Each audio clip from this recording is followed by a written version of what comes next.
ಕರ್ಮಪಟರು ತಮ್ಮ ಇಚ್ಛೆ ಅನುಸಾರವಾಗಿ ಆಪೇಕ್ಷೆಗಳ ಅನುಗುಣವಾಗಿ ವಿಧಿಯಿಂದ ಕ್ರಮದಿಂದ ಆ ಯಜ್ಞವನ್ನ ಮಾಡ್ತಿದ್ರು ನೋಡ್ರಿ. ಕಾರಣ ಮಂತ್ರಗಳನ್ನ ಪಠಿಸಿ ಯಜ್ಞ ಮಾಡುವವರನ್ನು ಯಜ್ಞಹೋತ್ರಗಳೆಂದು ಕರೆಯುತ್ತಾರೆ. ಶಾಸ್ತ್ರಗಳಲ್ಲಿ ಕರೀತಾರೆ ಅವ್ರಿಗೆ ಹೆಸರು.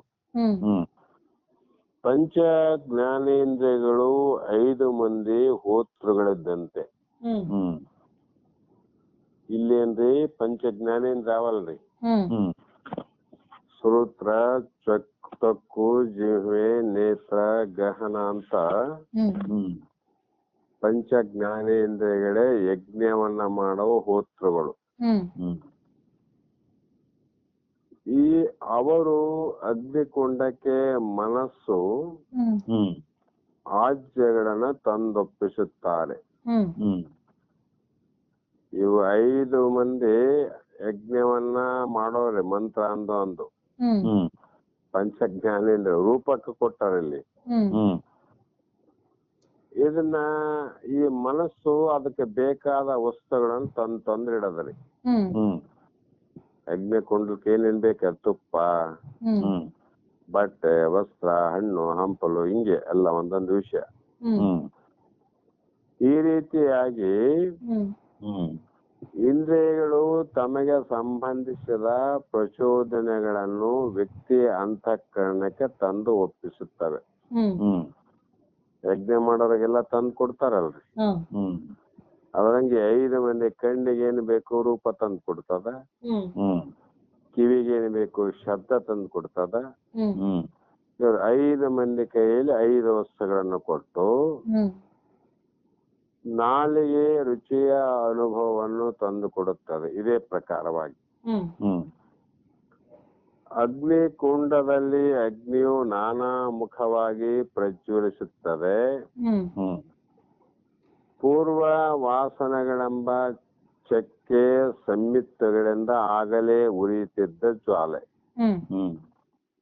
ಪೂರ್ವದ ಮೊದಲನೇ ಹಿಂದಿನ ಜನ್ಮದ ಸಂಸ್ಕಾರದಿಂದ ಮೊದಲೇ ಈ ಒಳಗಡೆ ನಮ್ಗೆ ಯಜ್ಞ ನಡೆದ ನೋಡ್ರಿ. ಈಗ ಸಣ್ಣ ಪ್ರಕಾರ ಅಗ್ನಿ ಹತ್ತಿಕೊಂಡದ. ಈಗ ಅಂದ್ರೆ ಸಣ್ಣ ಆಸೆ ಆಕಾಂಕ್ಷೆ ಇವೆಲ್ಲ ಉಳಿತಿದ್ವು. ಅದ್ರಾಗ ಈಗ ಆ ಸಣ್ಣ ಉರಿಯುವಂತ ಅಗ್ನಿಯಲ್ಲಿ ಹೊರಗಿನ ಎಲ್ಲಾ ವಿಷಯಗಳನ್ನ ತಂದು ಕೊಟ್ಟು ನೋಡ್ರಿ 5 ಇಂದ್ರಿಯಗಳು. ಇವೆಲ್ಲಕ್ಕ ಕಾರಣ ಯಾವ್ದ್ರಿ? ಮನೋಮಯ ಕೋಶ. ಅದೇ ತಂದು ಕೊಟ್ಟದಲ್ರಿ. ಆಗ ಉರಿಯುತ್ತಿದ್ದ ಜ್ವಾಲೆ ಉದ್ಯೋಗ ಪೂರಿತ ಯೋಚನೆಗಳ ಹೊಯ್ದಾಟ ಎಂಬ ಗಾಳಿಯಿಂದ ಮತ್ತೆ ಪ್ರಬಲವಾಗಿ ಉರಿಲಿಕ್ಕೆ ಪ್ರಾರಂಭ ಆಗ್ತದೆ. ಅದು ಉರಿ ಹೆಚ್ಚಾಯ್ತು ನೋಡ್ರಿ. ಈಗ ತುಪ್ಪ, ಬಟ್ಟೆ, ಹಣ್ಣು ಹಾಕಿದ್ರೆ ಹೆಚ್ಚಾತಿಲ್ರಿ. ಅದ್ರಂಗೆ ವಿಷಯಾದಿಗಳನ್ನ ತಂದು ಅದ್ರಾಗ ಹಾಕಿದಾಗ ಮತ್ತೆ ಆಸೆ ಆಕಾಂಕ್ಷೆ ಅಪೇಕ್ಷೆ ಹೆಚ್ಚು ಹುರ್ಲಿಕ್ಕತ್ತಿದ್ವು. ಈ ರೀತಿ ಇಂದ್ರಿಯಗಳಿಂದ ಬಂದ ಪ್ರಚೋದನೆಗಳ ಆಹುತಿ ಸಮರ್ಪಿಸಿದರೆ ಜ್ವಾಲೆಯು ಭುಗಿಲೆದ್ದು ಛಾವಣಿಯನ್ನು ಮುಟ್ಟುತ್ತದೆ.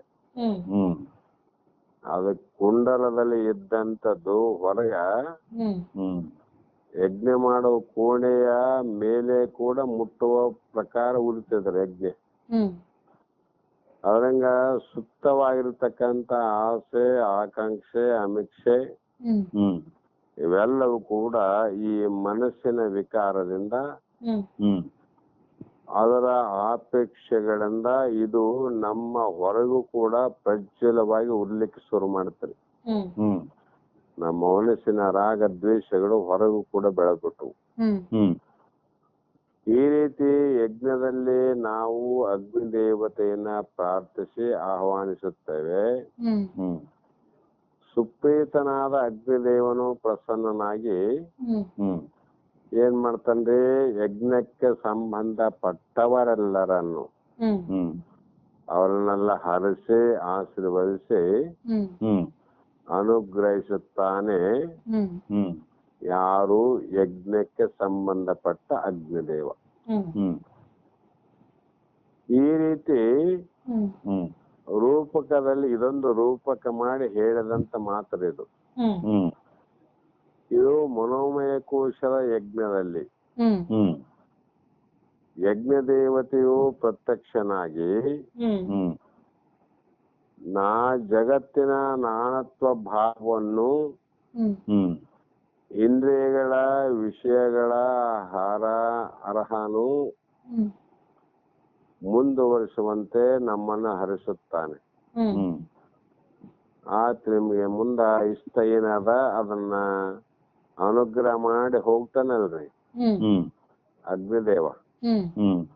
ಅದಂಗ ಇಲ್ಲಿ ಮನಸ್ಸು ಹರ ಅಂದ್ರೆ ಮನಸ್ಸು ಏನ್ ಮಾಡ್ತದ? ಇದೆಲ್ಲ ಮಾಡಿ ಮಾಡಿ ಇದೇ ರೀತಿ ಹೀಗೆ ಮುಂದುವರಲಿ ಅಂತ ಆಶೀರ್ವಾದ ಮಾಡವತ್ತಾನ ನೋಡ್ರಿ. ಅದಕ್ಕಾಗಿ ಜಗತ್ತು ಈ ಕಡೆ ಉಳಿತು. ಆಸೆ ಅಪೇಕ್ಷೆ ಅನಿತ್ಯವಾದ ವಸ್ತುಗಳಲ್ಲಿ ಯಾಕೆ ಹೋಯ್ತು ಅಂದ್ರೆ ಇವೆಲ್ಲ ಮಾಡ್ತಾ ಬಂದಿವಲ್ಲ ನಾವು. ಅದಕ್ಕೆ ಹಿಂಗೆ ಮುಂದುವರಿಲಿ ಅಂತ ಹೇಳ್ಬಿಟ್ರು ಅವ್ರು. ಇದಕ್ಕೆ ಮುಖ್ಯಾಂಶ ಹೇಳ್ತಾನಮ್ಮ. ಮನೋಮಯ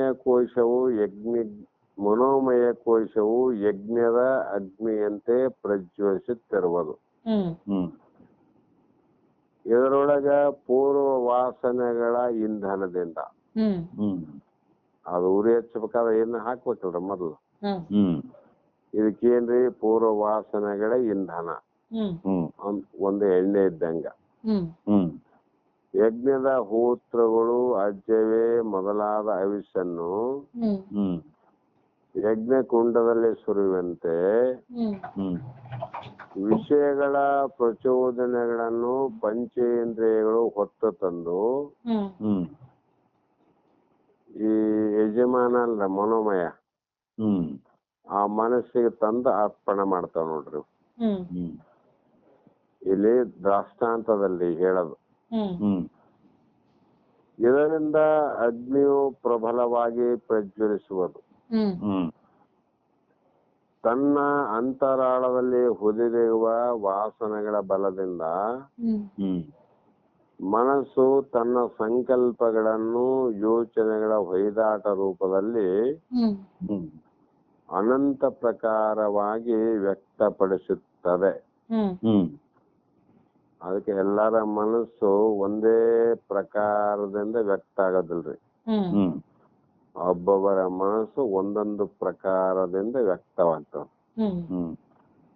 ಈ ಇಂದ್ರಿಯಗಳು ತಂದೊಡ್ಡುವ ವಿಷಯ ಪ್ರಚೋದನೆಗಳಿಂದ ಅದು ಇನ್ನಷ್ಟು ಪ್ರಬಲವಾಗಿ ಪ್ರಜ್ವಲಿಸುವುದಕ್ಕೆ ಪ್ರಾರಂಭಿಸುವುದು. ನಾವು ಯಜ್ಞಕುಂಡದಲ್ಲಿ ಎಷ್ಟು ನಾವು ವಸ್ತುಗಳನ್ನ ಹಾಕ್ತೇವ್ರಿ, ಅಷ್ಟು ಯಜ್ಞಕುಂಡ ಬೆಳಿತಾ ಬೆಳಿತಾ ಬೆಳಿತಾ ಹೋಗ್ತದ್ರಿ. ನಾವ್ ಯಾವಾಗ ಅದ್ರಾಗ ಹಾಕ ವಸ್ತುಗಳನ್ನ ನಿಲ್ಲಿಸ್ತೇವಿ ಆವಾಗ ಯಜ್ಞಕುಂಡ ತಣ್ಣಗಾತಾವ. ಅಲ್ಲಿವರೆಗೂ ಅದು ತಣ್ಣಗಾಗಲ್ರಿ, ಶಾಂತಿ ಆಗೋದಿಲ್ಲ. ಅವರಂತೆ ಈ ಮನಸ್ಸಿಗೆ ವಿಷಯ ತಂದು ಹಾಕಿದಂಗೆಲ್ಲ ಇದರ ವಿಷಯ ಆಪೇಕ್ಷೆಗಳ ಶಕ್ತಿ ಹೆಚ್ಚಾಗ್ತಾ ಹೋಗ್ತಾವ್ರಿ. ಬೆಳಿತಾ ಬೆಳಿತಾ ಬೆಳಿತಾ ಹೋಗ್ತಾವ. ಇದಕ್ಕೆ ಸಾಕನ್ನುವುದೇ ಗೊತ್ತಾಗಲ್ರಿ. ಎಂದರೆ ಮನಸ್ಸಿನ ಹೊಯ್ದಾಟಗಳು ಮತ್ತಷ್ಟು ಹೆಚ್ಚಾಗುವವು. ಈ ಮನಸ್ಸಿನ ಉದ್ವೇಗ ಆಗ್ತದೆ. ಮನಸ್ಸೇನಾಗ್ತದೆ? ಉದ್ವೇಗ, ರಾಗದ್ವೇಷಕ್ಕೆ ಕಾರಣ ಆಗ್ತದೆ. ಆ ರಾಗದ್ವೇಷಗಳೇ ಹೊರ ಜಗತ್ತಿನಲ್ಲಿ ಚಟುವಟಿಕೆಗಳಾಗಿ